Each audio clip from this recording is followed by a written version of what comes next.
Enumeration, এই উচ্চারণটা করতে বলবেন তো, গিয়ে বানানটা করতে বলবেন তো। তারা বসে গেছিল এসআইআর এর ভোট রক্ষা শিবির।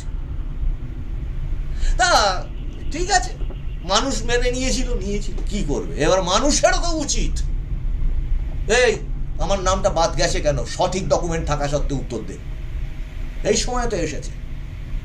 আর যদি বলা হয় এর মধ্যে ম্যাক্সিমাম যেটা ওনাদের দলের নেত্রী অভিযোগ করেন, সংখ্যালঘু নাম বাদ পড়েছে, তাহলে সেই সংখ্যালঘুদের আবার বুঝতে হবে যে তাদের ঘর থেকে শিক্ষিত ছেলে মেয়ে বেরোচ্ছে না কেন, কেন আইপিএস আইএস বেরোচ্ছে না, কেন ওয়াকফ নিয়ে প্রতারণা করা হয়েছে, কেন সিএ কে এনআরসি বুঝিয়ে বিপুল অশান্তি তৈরি করে অ্যারেস্ট করা হয়েছে ওই সংখ্যালঘু মানুষগুলো, গরিব গুরব ঘরের মানুষগুলো, তারা অ্যারেস্ট হয়েছে।